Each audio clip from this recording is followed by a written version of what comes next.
Ya es la parte 3. Lo dividió el maestro en 4, entonces tenemos, bueno, más de 4.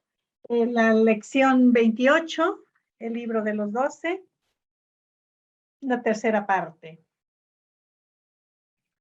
Y hoy nos toca ver Jonás y Miqueas.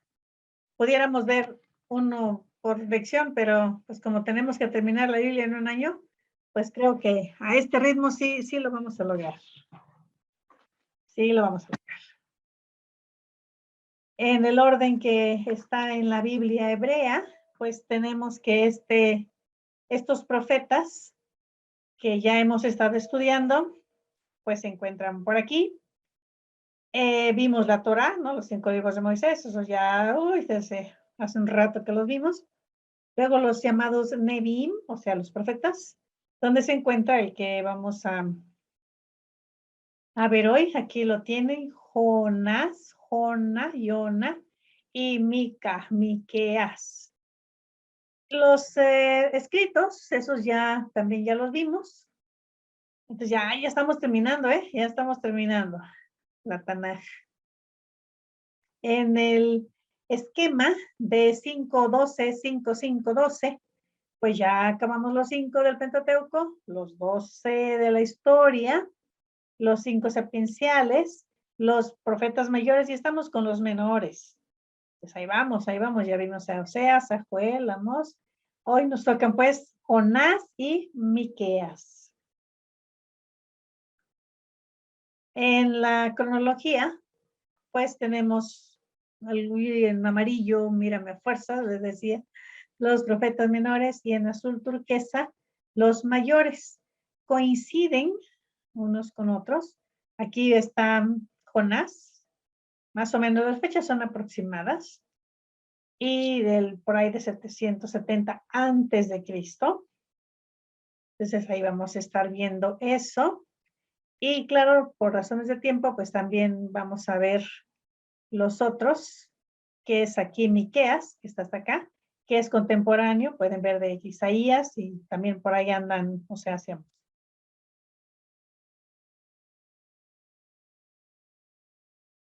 Recordamos que los reinos de Judá e Israel se separaron. Las tribus del norte conformaron el reino de Israel del norte, y el sur, pues se quedó la tribu de Judá, que era una tribu bastante grande, pero de todas maneras, pues era una nada más, con una media de Manasés, pues no era muy grande, pero aún así era un reino fuerte, y a veces incluso llegaron a pelearse de manera absurda, porque eran hermanos, pero sí llegaron a pelearse. Jonás. Y el título de Jonás es Cuando Dios habló 2 veces. Jonás predicó durante el reinado de Jeroboam II. Ya les decía yo que este señor Jeroboam, pues personaje histórico, no es inventado. Se descubrió en Israel, es su sello de Jeroboam, y está pues ahí en el museo, se puede ver. Ahorita vengo pero ahorita cuando vean todos los panes que van a comprar. Por lo tanto, la misión de Jonás a Nínive. Si quieres, sí, está bien, yo quiero un panecito que no sea muy dulce. Yo también. Todos queremos un pancito. Yo también. Vale, para el café. Hasta Toño también dice. Bueno, ya se acabó lo del pan. Sí.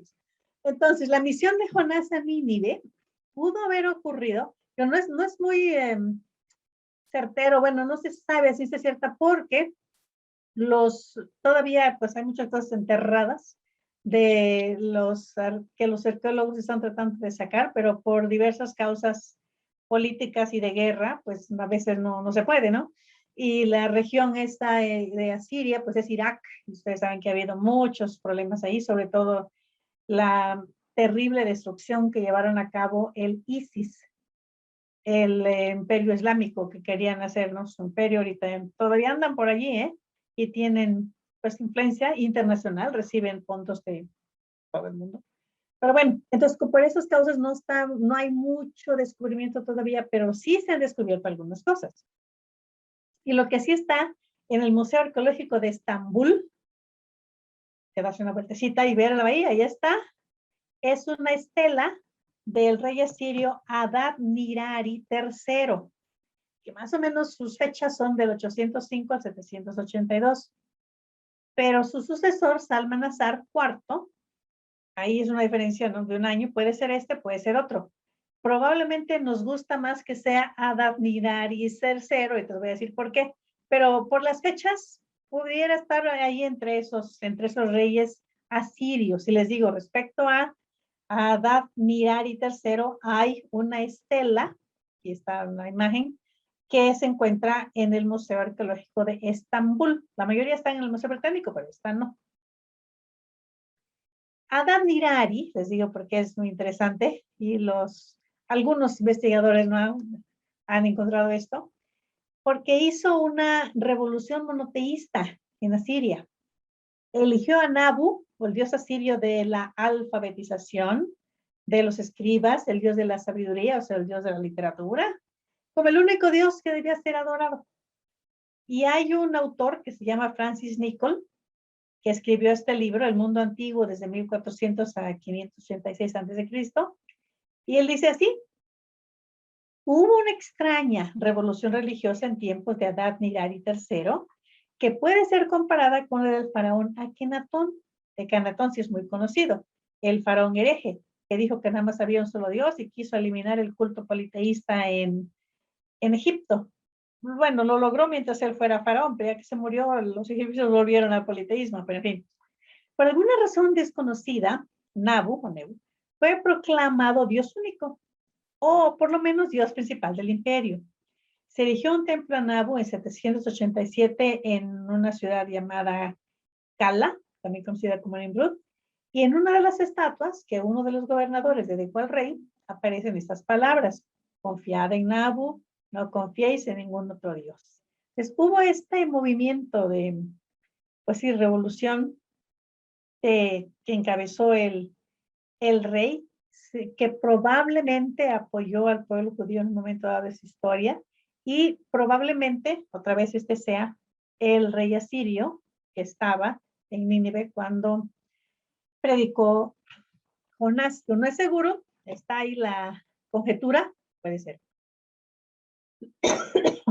Claro, lo que no es conjetura es que el nombre significa paloma, Yona. Bueno, yo sé por qué los papás de Jonás, ¿verdad?, le habrán puesto ese paloma al niño, pero bueno, no sé. El caso que quizá tenga que ver con la imagen de la paloma de Noé, que sale del arca y regresa con la buena nueva de que ya la tierra está seca, se puede bajar Noé. O también hasta nuestros días tenemos pues la imagen de un pájaro que lleva mensajes, la paloma mensajera. Pues puede ser. Pero también la idea de la paloma, nosotros a veces pensamos que tiene sentido de inocencia y hay linda paloma. Entre la cultura judía realmente la paloma es como tonta. No es una paloma la paloma pues tiene pues pobrecita, ¿no? Pero que no es un animal muy inteligente, que es medio sonso, ¿no? Un animalito medio terco, medio rudo, que, bueno, no sabe muchas veces distinguir entre lo que conviene y lo que no. Entonces yo no sé también si eso tenga que ver, pero el caso es que Jonás no tiene un nombre así que digamos el más bonito, no. La idea de que la paloma es algo hermoso, no tanto. Los ojos de la paloma sí, pero la paloma así como animalito, no es así. Era hijo, dice, de Amitai, y en la Segunda de Reyes, el capítulo 14, el versículo 15, lo ubica en Gat-Efer, al norte de Nazaret. Ya les dije que también fue contemporáneo de Oseas y de Amós. Ahora, fue un tiempo de una paradoja nacional. En el campo político se hacían convenios con naciones paganas, buscando en ellos seguridad, prosperidad, pero en el religioso no daban testimonio ni proclamaban la soberanía de Jehová. Israel no estaba cumpliendo con su papel de ser bendición para las naciones. El pueblo del pacto siempre debe ser bendición. Y el pueblo no lo estaba haciendo. El libro de Jonás tiene que ver con esta última tendencia. Siendo este el libro de cuando Dios habló 2 veces, dividiremos el libro según estas 2 veces. El primer mensaje. La primera comisión de Dios a Jonás se encuentra en los capítulos 1 y 2. Y el segundo mensaje, la segunda comisión de Jonás, se halla en los últimos 2 capítulos. Pues realmente no es mucho el material, pero está bastante interesante. Dios habla la primera vez. Aunque el libro parece ser una historia de Jonás, no es un libro sobre Jonás. El libro nos habla de Dios. Mejor dicho, Dios nos habla de sí mismo a través del relato de Jonás. Es por esta razón que conviene estudiar el libro como el habla de Dios, en torno a las 2 veces que habló a Jonás.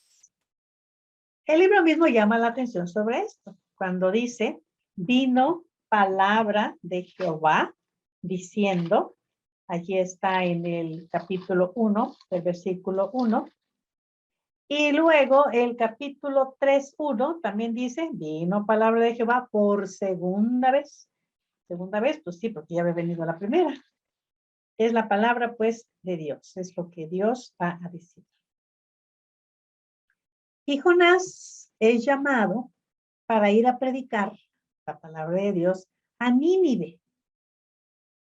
Jonás representa la opinión pública israelita de su época. De ninguna manera se podían compartir las bendiciones del pacto con las naciones paganas. Jehová era el Dios exclusivo de Israel. Pensaban que era casi como su propia posesión. Compartir su Dios con los paganos hubiera sido para aquellos nacionalistas casi como compartir esposa y niños. Su celo religioso quedó invertido. Fue una piedad de derechos exclusivos y no de hacer conocido el nombre de Jehová. Pues era un nacionalismo religioso donde pues amaban tanto a su Dios que no querían compartirlo. A nosotros nos parecerá extraño, pero bueno, así era y a veces así es también. El nacionalismo puede ser tanto positivo como negativo. Puede ser positivo porque une a la gente, ¿no? Por un propósito común, porque da un sentido de orgullo, de pertenencia.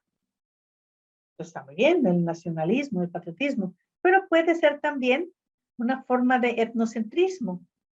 Entonces, el nacionalismo se convierte en un orgullo tal que los demás no se toman en cuenta o se menosprecia a las otras naciones. Y ese es el lado negativo del nacionalismo, del patriotismo. Que si se convierte en un chauvinismo, se convierte pues en ese tipo de sentimiento de rechazo hacia los demás, de rechazo hacia aquellos que no son de nuestra nación.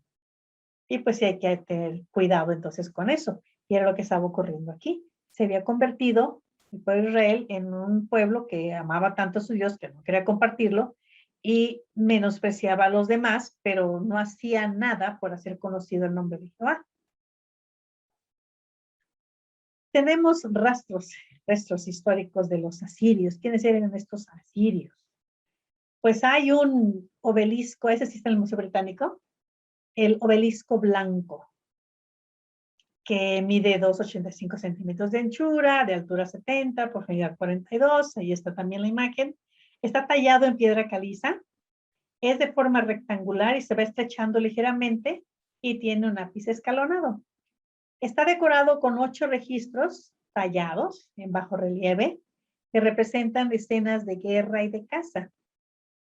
También hay procesiones, también ceremonias que están relacionadas con el rey asirio, este es anterior a Jonás, Assur-Narsipal.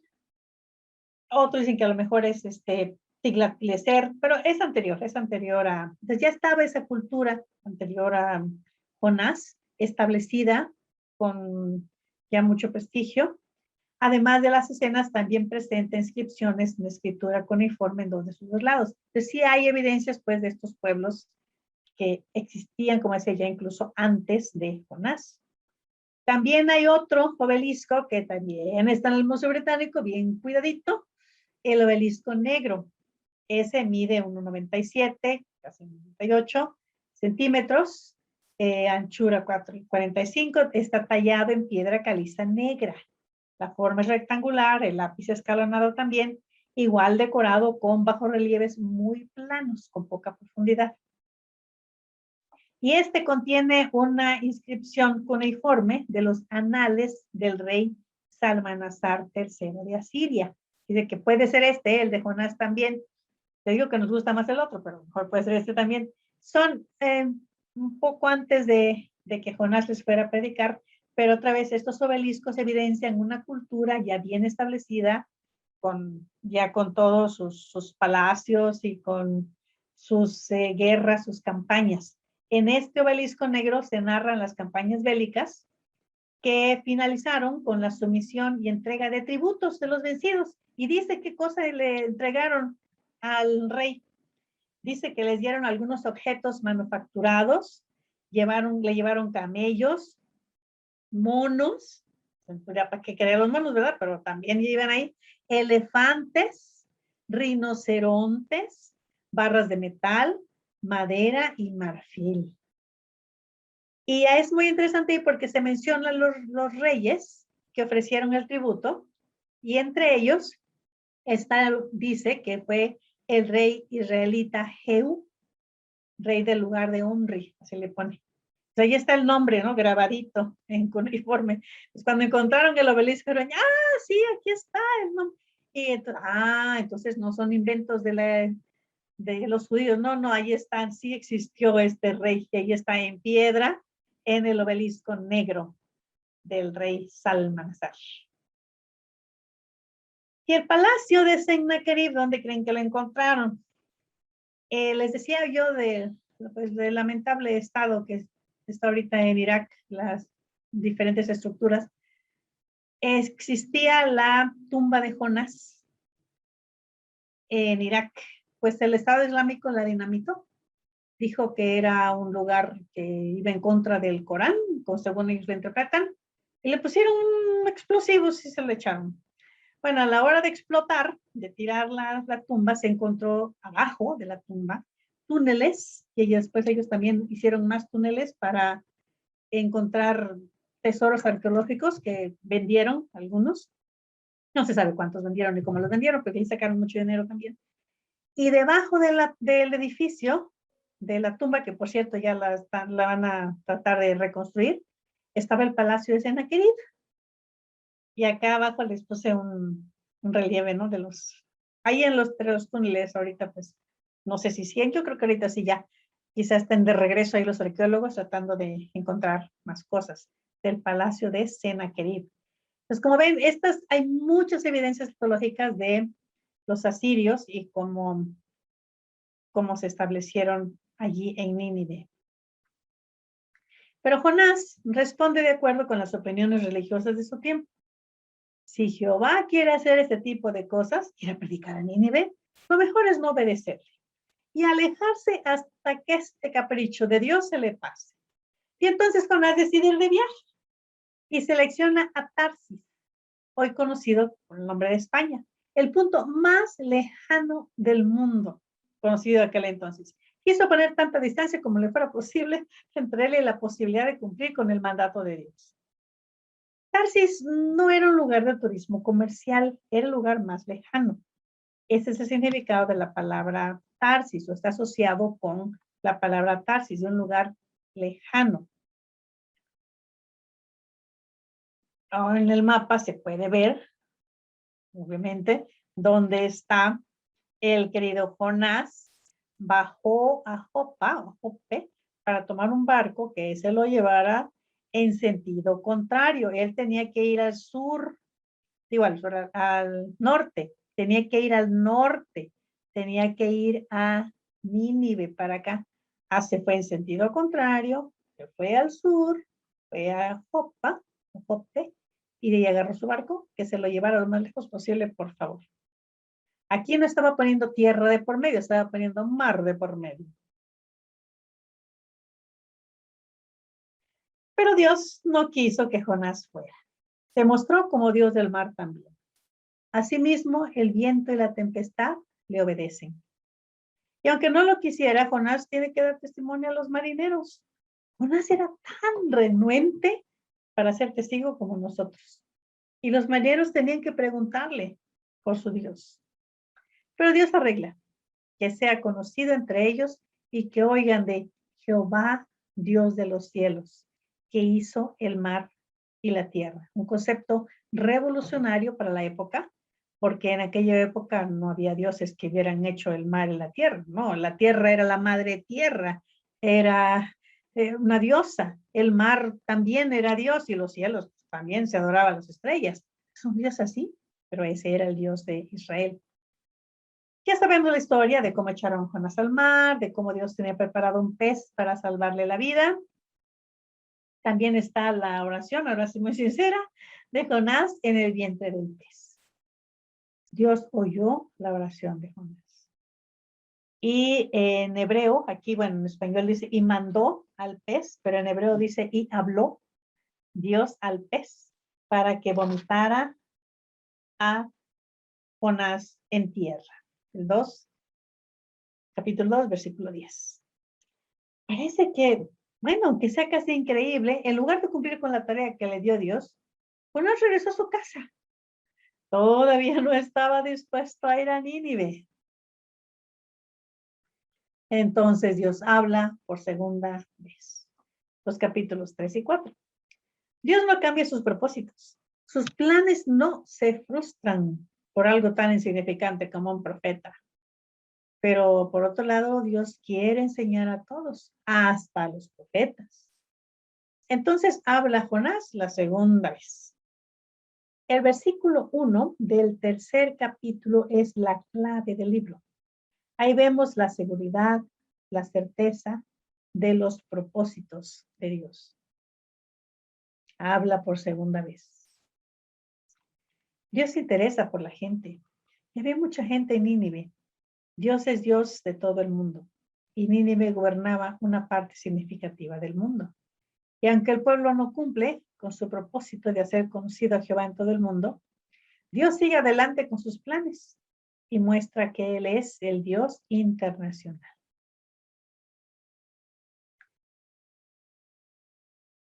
¿Y por qué no querría ir a Nínive? Algunos dicen que pues quizá tenía miedo. Y es que el miedo y el terror era una de las armas empleadas por los asirios para controlar a sus enemigos. Eran célebres, tristemente célebres, por sus prácticas refinadas de la tortura. Nosotros pensamos en las torturas chinas, eran las torturas asirias en la antigüedad de los que daban terror. El mismo rey Assur-nasipal escribió: construí un pilar frente a su puerta y desollé a todos sus hombres principales y cubrí el pilar con sus pieles. Empalé a algunos en estacas sobre el pilar, a muchos cautivos los quemé con fuego, a algunos les corté las manos y los dedos, a otros las narices, las orejas, a muchos les saqué los ojos.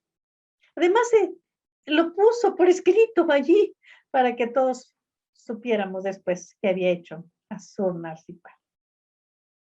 En los muros de los palacios, les digo que se han estado descubriendo, en alto relieve se describen las torturas, que consistían en despellejar vivos a los enemigos, cortarles la lengua, exhibir sus cabezas cortadas. Los altos relieves glorifican las batallas, por ejemplo, de Tiltuba, donde los elamitas fueron perseguidos, ejecutados, cerca de el río Ulai, y dice Assur-banipal: se tiñó de rojo por la matanza, hice que el río Ulai corriera con su sangre, teñí sus aguas de rojo como la lana teñida de rojo. Bueno, la gente, sin embargo, así con todo, responde y reconoce la palabra de Dios. Y estas personas que estaban acostumbradas a pues los tratos crueles, a batallas, a peleas, se arrepiente y clama a Dios. Y Dios oye su clamor y no destruye la ciudad como había anunciado. Aquí vemos que el propósito de Dios no es la destrucción de los paganos, sino su salvación. Jonás se revela. Las intenciones, y está bien, se revela con esta B, ¿eh? Las intenciones de su corazón se hacen públicas, si no se revela la rebelión. Ya sabemos de sus motivos. Dice que sabía que eso iba a pasar. Porque él conocía a Dios. Y Jonás no quería que esa gente pagana se salvara. Sin embargo, Dios la salva, a pesar de los deseos de Jonás. Sin duda, Jonás se sentía muy piadoso y justificado en su enojo. Jehová entonces, para mostrar de otra manera su grandeza, ya no piensa en los miles de paganos de Nínive, sino en un solo rebelde profeta. Le atiende personalmente, pues era un niño de lento aprendizaje que necesitaba atención particular. ¿Se puede imaginar a alguien tan terco como Jonás en el capítulo 4, versículo 9? Cuando le dice, ¿y tanto te enojas por la calabacera? Dice, sí, mucho me enojo hasta muerte. Jehová se nos muestra como un Dios misionero, un Dios que busca la salvación de los pueblos y las grandes ciudades. No se limita a una sola gente. Aunque Jonás no quería aprender esto ni aún con sus clases especiales, esta es la enseñanza del libro. Jehová piensa en las gentes y sus propósitos no se frustran ni aún con profetas rebeldes. Bueno, seguimos con Miqueas. Aquí Miqueas, el título es que Dios habla 3 veces. El título que hemos puesto no es nada más que una manera para decir que el libro de Miqueas contiene 3 mensajes, 3 discursos o 3 sermones. Y los 3 empiezan con una llamada a escuchar. En el capítulo 1, el versículo 2 dice, oíd pueblos todos, está atenta tierra. De la misma manera, en el 6, el versículo 1 también dice, oíd ahora lo que dice Jehová. El nombre de Miqueas quiere decir, ¿quién como Jehová? Es una exclamación de admiración más que una pregunta. Mija, es 5 pases, se acorta, de Mijaía, que es quien como Dios. Y como Isaías, pues Miqueas profetizó en los tiempos de Jotam, de Acaz y de Ezequías. Miqueas pone fecha a su ministerio allí en el primer versículo, pero podemos poner una fecha más precisa de las profecías porque las idolatrías que describe se acabaron con las reformas del rey Ezequías, cuando menos de manera oficial se acabaron con las idolatrías, aunque la gente en su casa y en los pueblos apartados pues siguieron con sus idolatrías. Aunque es pueblerino o aldeano, Moresed era una aldea pequeña, un lugar rural, a unos 45 kilómetros al suroeste de Jerusalén. Miqueas dirige su mensaje a las ciudades y a las 2 capitales, Jerusalén y Samaria. En la destrucción de Samaria, Miqueas ve una amenaza inminente del reino de Judá. En efecto, las tropas asirias ocuparán pronto Samaria bajo Sargón II, pero en el 705 el ejército de Sennacherib va a poner sitio a Jerusalén. No la van a conquistar, de todas formas sí van a tener la amenaza. Pero no solamente a ellas, sino al mundo, con referencia a estas 2 ciudades en el plan de Dios. Las 2 capitales eran centros de autoridad, tanto política como religiosa. Miqueas les hace recordar que toda autoridad es del soberano de Belén. El primer sermón. Dios habla a las naciones. Claramente el primer mensaje es universal. Tiene que ver con toda la tierra. De ahí el versículo 2 del capítulo 1. Oíd pueblos todos. Está atenta tierra y cuanto hay en ti. Jehová descenderá a la tierra para juzgar al mundo, con referencia especial a Samaria y Jerusalén. Los pecados de Israel, dice los pecados de Samaria y Jerusalén. Parece que en el juicio de estas 2 ciudades, que por su posición privilegiada en la providencia, Dios habla a todo el universo. En los versículos 1 al 16 del capítulo 1, Miqueas juega con los lugares alrededor de su pueblo, lugares que él conoció de niño. No lo digas en Gat, suena en hebreo algo así como, no llores en Yorácuaro. Yorácuaro, que sería el lugar de llorar. En Tarasco. Mezclando sátira con acusación, Miqueas llama la atención sobre el pecado y la pecaminosidad, tanto individual como colectiva. Habla de la falsa profecía, por ejemplo, en el capítulo 2, de los versículos 6 al 11. Si no profeticéis, dicen a los profetas, no les profeticen porque no les alcanzará vergüenza. Dice que el tipo de profecía se inspiraba en el vino y la sidra, y ese era el tipo de profecía que les gustaba.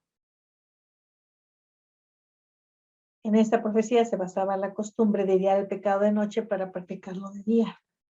Pero a pesar de todo, Dios es misericordioso y les promete liberación. El segundo sermón, Dios habla a los príncipes. Primero los profetas, ahora los príncipes. Los líderes tienen responsabilidad especial. Se dirige a los príncipes y jefes, allí en el capítulo 3. Porque de ellos más que del pueblo depende la administración de justicia. Los dirigentes son los más culpables de la perversión del derecho, de la mala aplicación de justicia. Incluye a los falsos profetas entre los líderes y les acusa de haber hecho errar al pueblo. Y al final del capítulo dice claramente que del pecado del pueblo se puede culpar a los líderes y el castigo es su responsabilidad. Ellos tienen mayor responsabilidad por el puesto que ocupaban y que en lugar de usarlo para hacer justicia, la pervertían. Y el segundo punto de este segundo sermón es más positivo. Habla de un prometido orden restaurado, un gobierno controlado por la gracia de Dios. Todas las naciones aprenderán del pueblo del pacto, la verdadera iglesia. Por el testimonio de la obra de Dios, todos los pueblos dejarán sus dioses y andarán en el nombre de Jehová. Y les decía algo totalmente extraordinario, decirles en aquella época, pues van a dejar ustedes a sus dioses y van a venir al templo al monte de Jehová, a la casa del Dios de Jacob, para un reinado universal.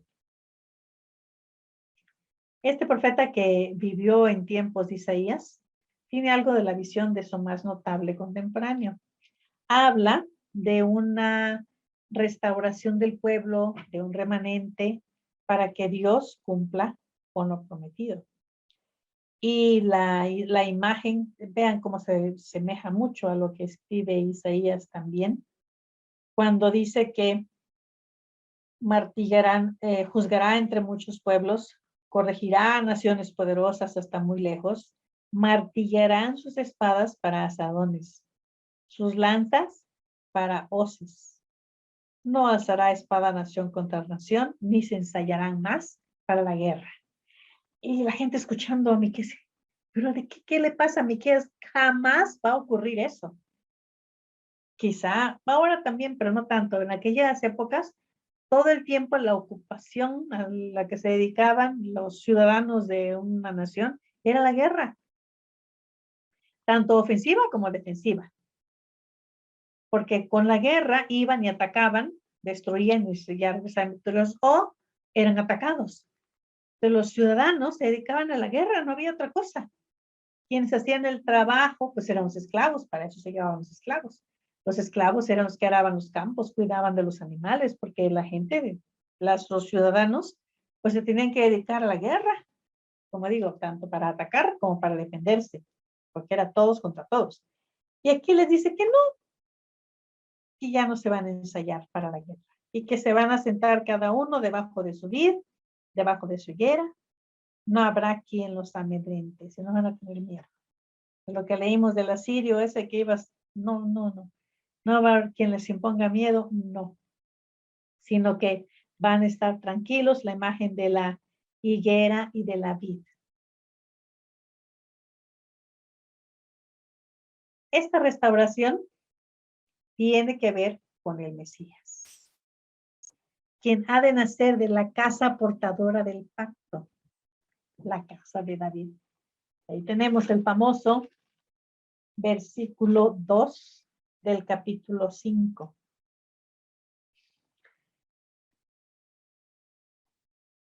La profecía de Belén Efrata, pequeña para estar entre las familias de Judá. De ti me saldrá el que será Señor en Israel. Sus salidas son desde el principio, desde los días de la eternidad.